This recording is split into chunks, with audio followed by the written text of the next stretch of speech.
Welcome back for another fun project. Fit check today. This was just like 2 weeks ago, this cute top, and I'm wearing my Itch to Stitch jeans, which you'll probably see in a minute. I'm wearing the black ones. Today we're going to be working on McCalls 8042.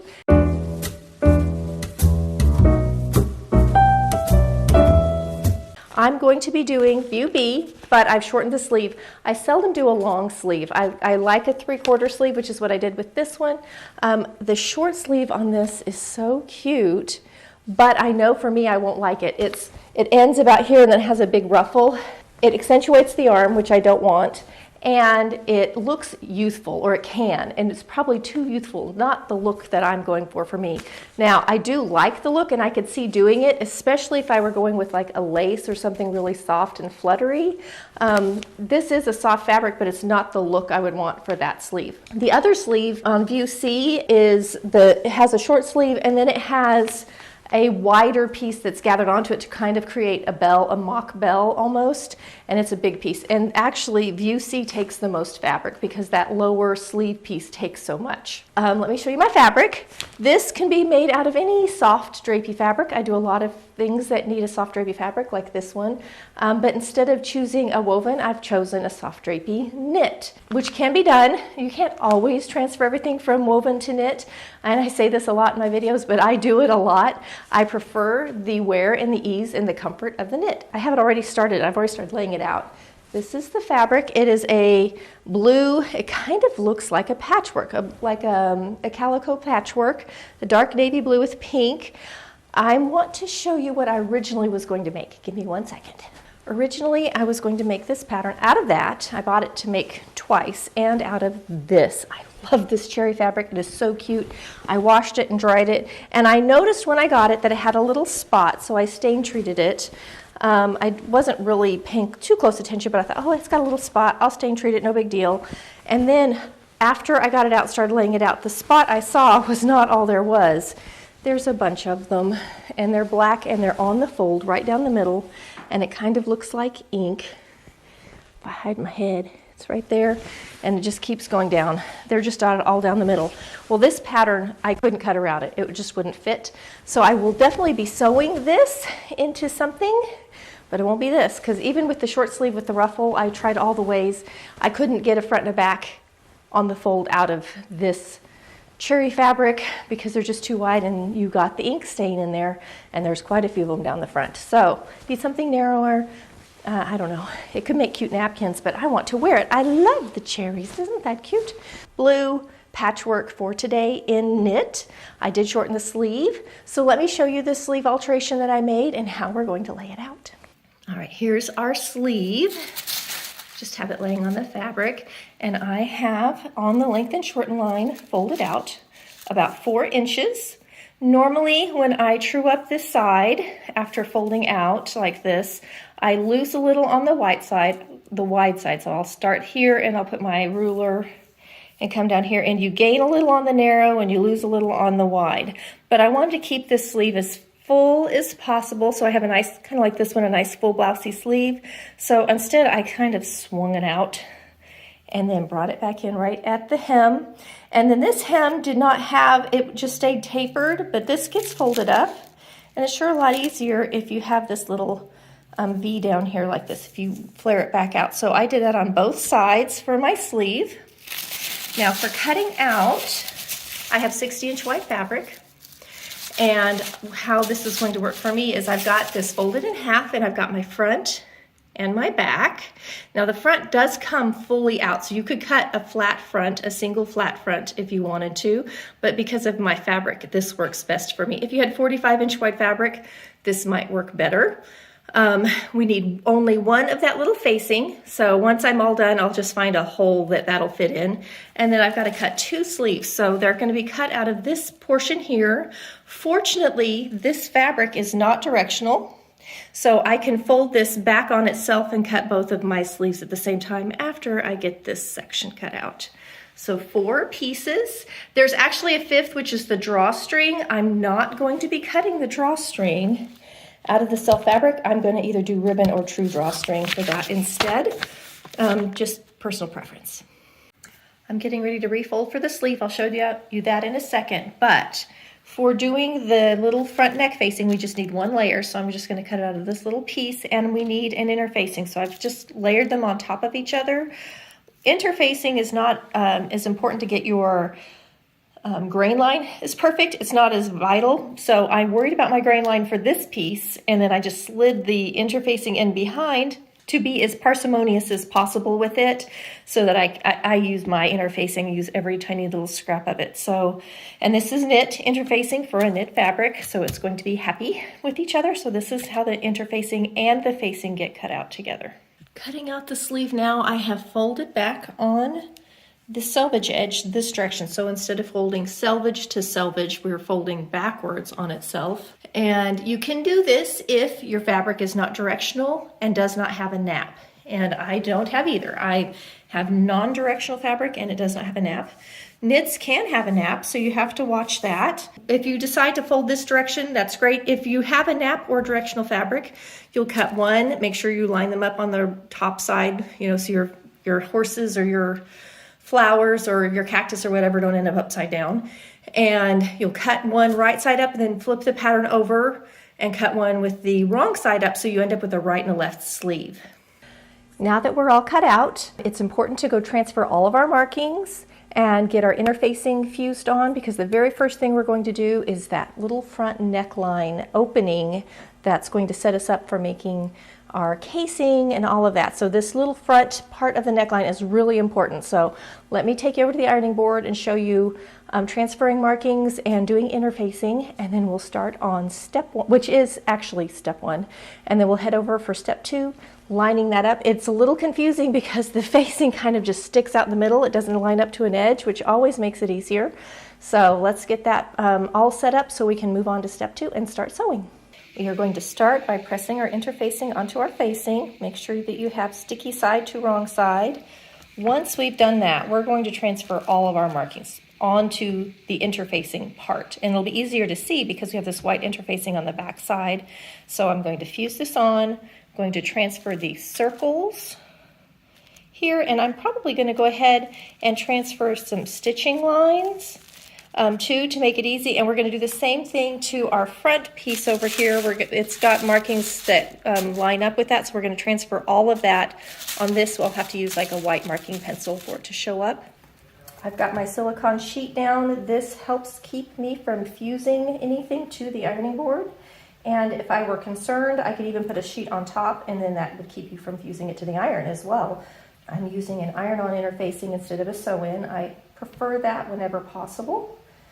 And I will be serging around this outer edge of this, and that helps just keep the interfacing on. It keeps it from separating in the wash. I am pressing instead of ironing, so you can see I'm just pushing straight down. You don't want to iron like this when you're doing interfacing, because that moves the glue and it actually disrupts it. It doesn't set as well. And then once we're through just pressing this on, I'm going to let it sit and cool.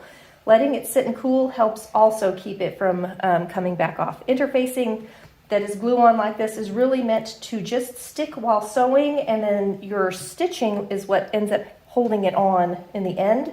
But we want to keep it together as much as possible. Once in a while you'll get a really good set and it'll stick no matter what, but as a rule it doesn't happen that way. All right, we're going to let that cool and put our markings on it. I'm transferring all of my markings, and let me show you my favorite way to mark notches. I don't cut the notch out in the V this way. I come into the very center of it and I do a teeny tiny clip right through like that. That's it. It's a little bitty tiny nip. It won't damage for most fabrics, and it disappears in the serging or seam finishing, and that's how I prefer to do it. It's very accurate, and it doesn't take any extra time really when sewing. So let's transfer all our markings.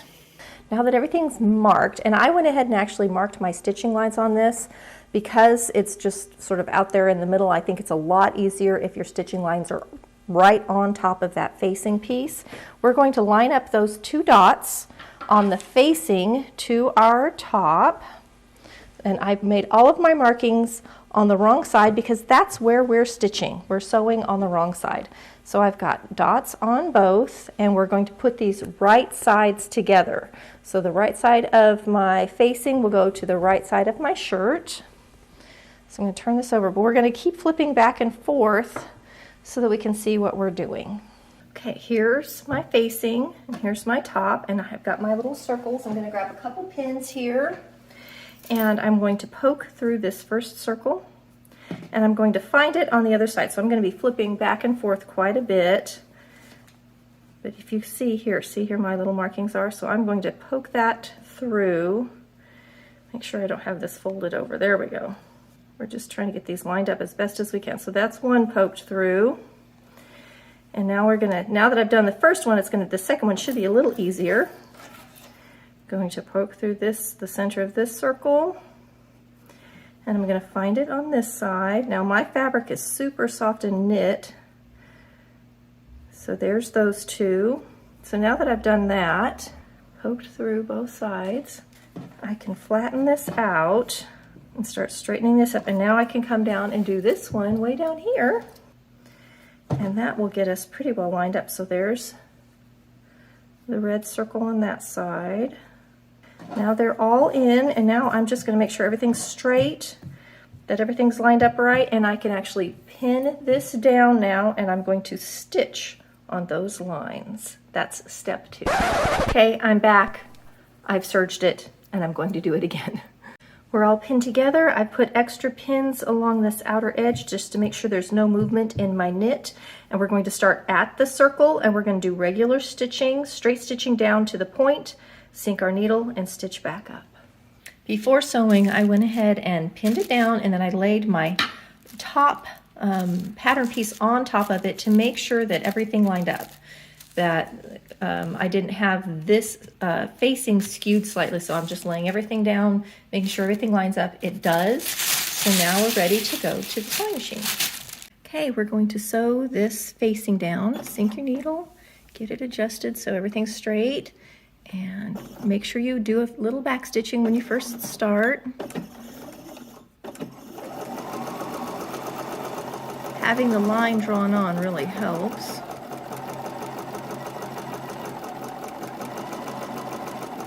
And when you get up here to your point, we're going to sink right in the middle as best we can and rotate, line back up.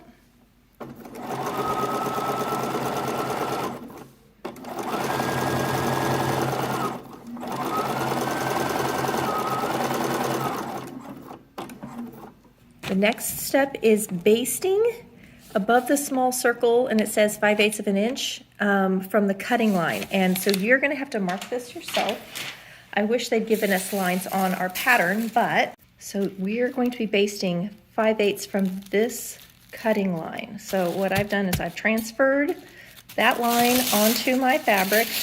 You see lots of colors on here. And the red is cutting line.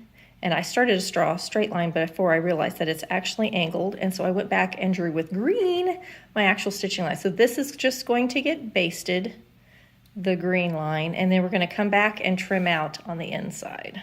We have gotten to step 3, and now it says on step 4 we're going to slash along between the lines and trim everything out, and then we're going to understitch. So let me show you on this one. I'm going to show you from the back side here.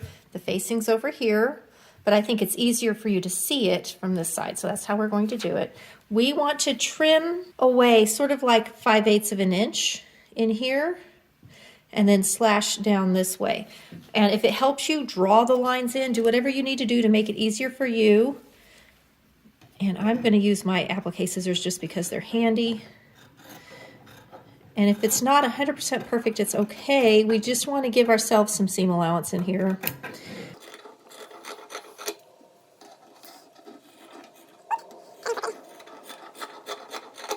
Okay, so here I've cut this away. It's not perfect. You can see I accidentally cut a little notch there, but it's all going to disappear anyway. So now we're going to come straight down. You want to make sure you got this straight and everything's good before you do this. You don't want to make sure you put it on crooked or you'll be sad. So once we've done all of that, I'm going to flip it to the right side now so you can see. Here's the right side of our garment. All of this is going to get flipped to the inside so we can start making our casing and finishing everything off. So see how that's going to go? Now we have an opening. So now that we've done that, we are going to do the understitching. So I'm going to show you how to understitch.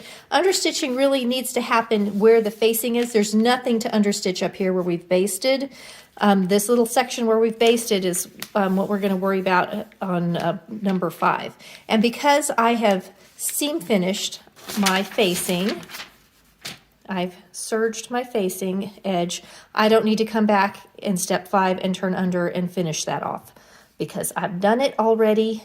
When understitching, we are going to make sure, first of all, that you put your machine back to a straight stitch, a regular stitch, because last time we used our sewing machine, we were basting. So you don't want to do this basted. We're going to pull all of the seam allowances towards the facing. Here's the shirt, here's the facing. It's a little hard to see because of my busy pattern. I'm using my foot to help me know where to line everything up. So here's the top of my facing, and I'm actually just going to start stitching down on the facing side, close to this seam line, but on the facing side. And we're just going to stitch down as far as we can. I've got the tripod in my lap, so I apologize if it's bumpy for a minute here while I get set up. Here we go.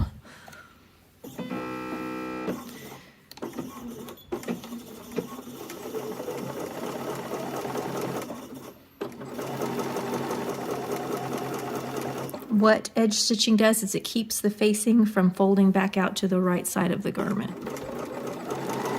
So go as far down as you can, get as close to the V as you can. You can see I have the rest just sort of hanging out here. Here's my little point.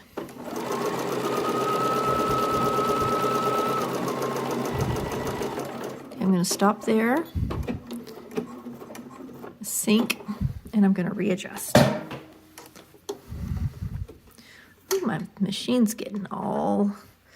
Do you guys get stuff like that on your machine? I literally just oiled and cleaned out underneath, but I didn't clean out on the top, obviously. So I'm going to push all of my seam allowance towards the facing. I've sunk my needle.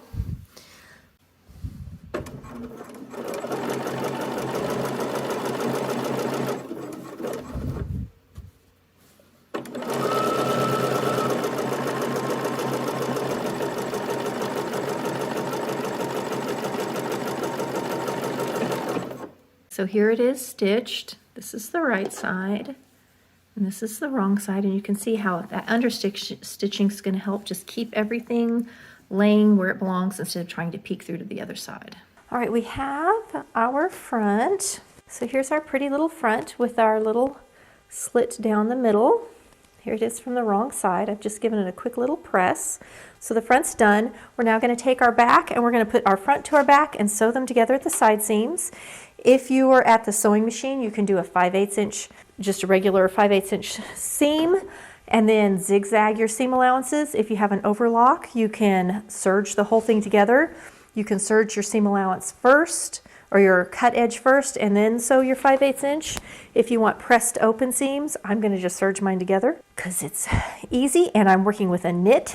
So that's what I'm going to do. And then after we do that, we're ready to start sleeves. This is actually quite a quick little project. I'm very pleased with how easily this is going together. It does have notches for you to help you line up your side seams to get everything nice and straight. I'm pinned together. I'm just going to serge this up. How I usually do this, because seams get pressed to the back as a rule, is I sew with the front on top. So that's what I'm going to do now. These have 5/8 inch seam allowance. So if you're serging this together, like I am, you will be serging off a tiny bit. It will trim down your seam allowance. What I'm going to do once I'm through doing my side seams is I'm going to go ahead and serge my hem edge because I'm sitting here and it's easy to get that done at the same time. So I'm going to go ahead and knock that out while I'm sitting here, and then that will be done. And it actually saves a few minutes time. Now if you're doing a knit like I am, you could do a cover stitch hem, which I'm not, but that's certainly an option if you have that ability on your machine.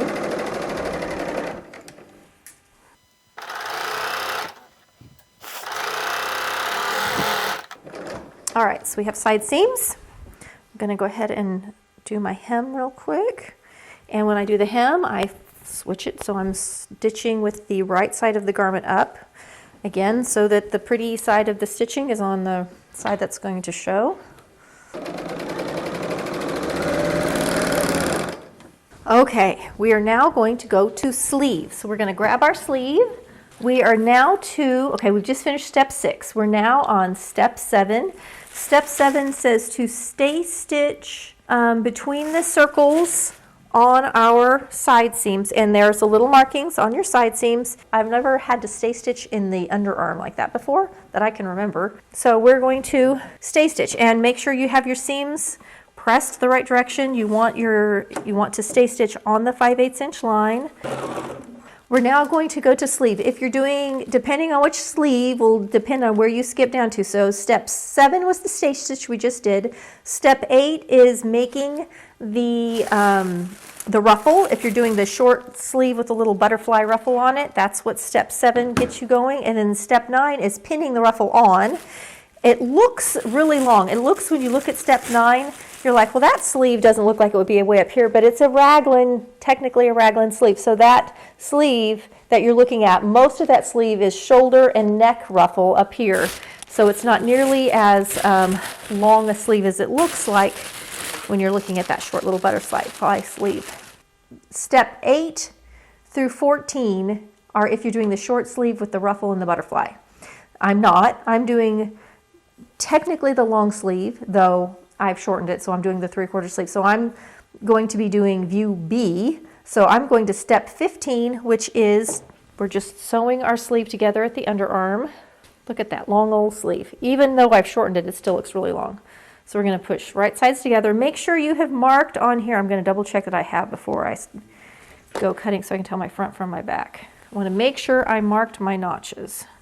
And we're going to put right sides together, and I'm going to serge this together, both sleeves. And just like I did before, once I'm through serging the underarm, this underarm seam, I'm going to come back and serge. I'm going to come back and serge the hem. I think I will. I'm going to serge the hem first.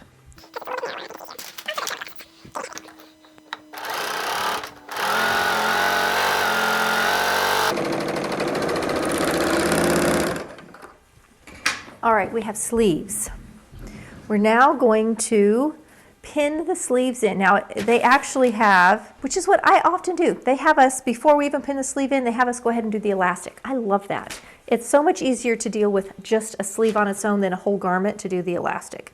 So we're going to go ahead and turn up for our little casing. Now, if you did not overlock this edge, you can fold over this edge to make your casing like they show in step 20. It says for easier insertion of elastic, they have us basting down the pressed open seam allowance. So if you stitched and zigzagged or whatever your seam allowance and pressed it open, they actually have you baste it, and all that is when you're fishing your elastic through, your elastic won't go behind your seam allowance if you do that. I'm going to put a few pins in this for making our casing, and then I've got to go get my elastic out. I was not ready to do elastic yet. I'm thrilled to do elastic now, though. This is how I like to do it. Let me go grab my elastic, and we'll make our casings and put the elastic in our sleeve. All right, we are doing 19. So I am going to sew my casing and start my elastic. So let me show you. I've got one casing sewn right here. I've turned back 5/8 of an inch, and I've stitched it around, and I've left a little hole right here. I've measured my elastic. I just measured around my arm where the elastic is going to be, and I made it almost exactly that size. I actually cut it a 1/2 inch larger, so I have a little bit for overlap and it'll be comfortable. Put a safety pin on one side. So here's my little casing. I'm going to fish through with the safety pin. I'm going to just start pushing it through the hole. But before I get very far, I'm going to push it through a little bit farther. I'm going to take this other end and I'm going to pin it down here to my seam allowance. And the reason I do that is because the elastic is always smaller than the casing that we're going through. So as you keep fishing, if you don't have something holding it down, you lose your end inside your casing, and we don't want to do that. You also don't want your elastic to twist inside. You want to keep it nice and flat. as we go around. So we're just going to push this through. The pin really helps do this. Now, if you've sewn with me before, you have seen this lots of times. What I'm doing right now is making sure that it's staying flat. But as we go, you can see we're starting to get the little, I did it. I pulled my, oh, nope, there it is. There's my end. So I didn't pull it in. I thought I did. We're safe. Almost all the way around. I'm going to come back out the hole on the other side. So there's my pin. Make sure I'm staying flat. So I'm going to now take my two ends. We're going to overlap them and stitch them to each other so that they're a circle. So we're just going to go to the sewing machine and stitch these down. Once that's done, I can pull them in and I'll just stitch closed my little casing. Okay, here it is finished. This is where my little hole was that I just sewed shut. It's all elasticized, and there's our little elastic end. Now that we have our little sleeves made, we're going to start pinning them in. So I've got one pinned in, so you can kind of see, we can line up at the underarm, line up your notches, and we have a little sleeve like this. And then we're just going to sew around. I'm overlocking, so I'm going to serge it and lose a little bit of seam allowance. You could, if you're not real comfortable with cutting it off right away, sew it in at your 5/8 and then come back and do your seam finish. You can also zigzag it, you can bias bind it, depending on the fabric you've chosen. You have quite a few options. Knit doesn't fray. I could sew this whole thing together and not do any seam finish, but seam finish always makes it look more professional, and so I like to do that. So I'm going to pin both sleeves in. The nice thing is, once the sleeve is in, it's finished. We've already got our little elastic at the bottom and we're good to go. So we're going to go ahead and sew in both sleeves, and then we're ready to finish our neckline and do our hem, and our garment is done. The last step, I'll just put it in here, excuse me, the last step is to make the drawstrings, and I have drawstring. I bought a giant reel of drawstring. I don't know how many yards, probably 20 or 30 yards. It's a big old reel of this navy blue that I bought for another project that had lots of drawstring, and I like it, and it's cute, and it holds together well, and I'm going to use this. So instead of making my drawstrings, I measured the pattern piece. You're supposed to cut 2 of them. My pattern piece measured 39.5. You cut 2, so we are almost 80 inches. We're so close to 80 inches at 39.5 times 2. So I went ahead and just cut an 80-inch strip. I know that with seam allowance, etc., we would lose, you know, a little bit in there because you sew the ends and you sew the 2 pieces together, but 80 is close enough. I can always trim it off. I will not be doing step 26. I've eliminated it. All right, let's sew our sleeves in, and I'll meet you back here in just a few minutes to start working on our neckline casing. We have got sleeves in, and we're ready to start working on our neck finishing. Now, they have us turning under the edge and stitching it down to finish this edge. I have serged that edge. I've done an overlock, so I'm not going to be turning under my 1/4 inch like they show here, because they've turned it under and basted it. I'm not doing that. What I did do is I've come along and I've on the fold line that's marked on the pattern, I folded back. So for my pattern piece, it's 3.5 inches. So I folded down and measured 3.5 inches, and I've marked it at every seam. So I've got the fold down where it needs to be. This is my folded edge. And then I've put a pin in the 2 stitching lines. One stitching line, this one right here, this is the ruffle edge. And then this one is to make the casing. So from the back side, see, this is what's loose. So this I'm going to have to come in and stitch down. I'll probably hand baste down this little area just to keep it flat. We want this open between these 2 pins because this is where my casing is, where my drawstring's going to go. And then this is the ruffle neck edge. Right now it's open, and I'm going to come in and I will probably hand stitch that closed too, just to make it more finished. So after measuring down and pinning at all of the places, and then I'm going to measure exactly how far this is from the folded edge, I'm going to start just stitching in all the way around the neckline, which are these stitches. So we're doing 24 and 25 now. Once that's done, I'm going to, like it says, stitch notched ends of drawstring. So then it has you doing the drawstring, which I'm not doing, but I am going to go ahead and do a little finishing edges here, and I'm going to hem it, and that's done. just like that. So I will show you me stitching in. I will show the stitching in of these two lines here, these two lines, and then we'll be ready for hem. On my machine, the first stitching line, which you can see here, my pin, I've got lined up with my needle, and I'm going to see how I have it. It's sort of like right in the middle of that hole. If I wanted to, I could come put a piece of washi tape, which I often do, to give me my marked edge, and then I will just keep my folded edge all along that line. This is so soft, I may come back and actually do a tiny little top stitching along this folded edge. We'll see how it lays if I need to do that, but I'm going to go ahead and just stitch in this first line. Here's my first line of stitching. Here's my neck edge, so this is like the neck ruffle. I'm getting ready to do the second line of stitching, which is going to be the bottom of my casing for my drawstring. Here is my cut open edge for my neckline. So from the inside, currently it looks like this. So getting ready to do this the next stitch, and then I have gone ahead. It naturally wants to pull to the inside a little bit, and I'm letting it because that just means this won't peek through that open neck edge. I kind of like it pulled back a little bit. I think that's good. And there's shaping in there, and if you don't do that, you might get some little rolling, some twisting along this edge because of the shape. So just kind of watch it. A good pressing will always help. You know, I do love a good pressing to make a garment look finished. Okay, after this, we're just going to fold up our hem and put that in, and the garment will, and put in the drawstring, and we'll be done. All right, we have all of our casings in around our neckline, and I went ahead and just stitched down this little tail on the inside. I just opened up this facing like this and just did a little tack to keep that from flipping out. So here's the outside of that. I'm going to go ahead and start fishing through my drawstring now. I didn't make my own, so you may have to still make your drawstring. I skipped that part.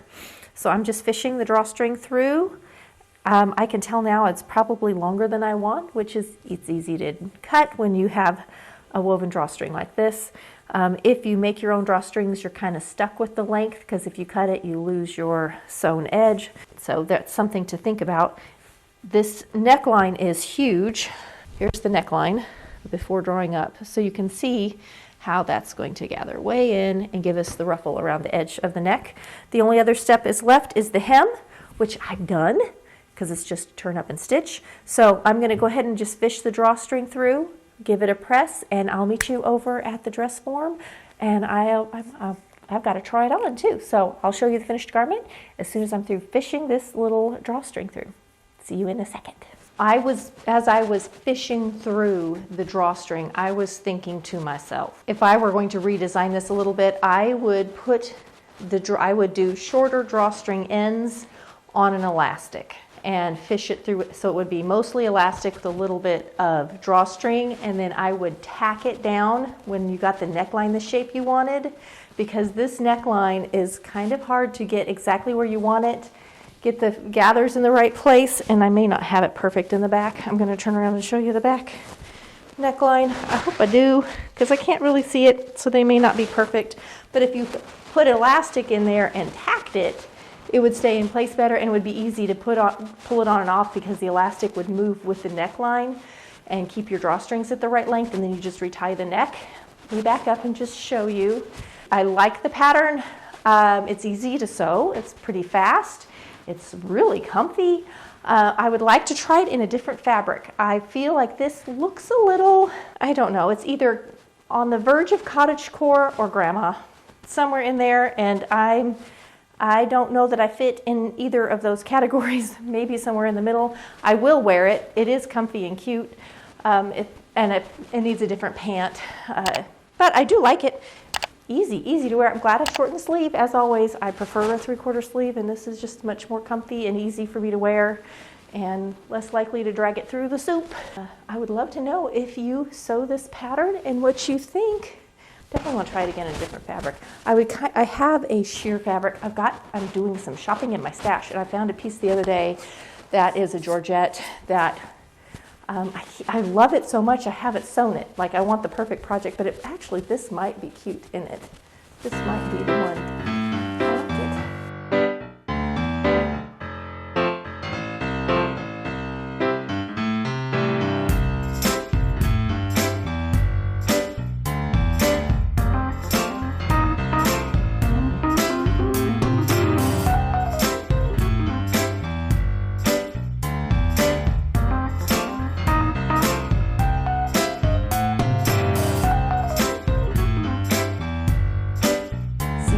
week for another fun video.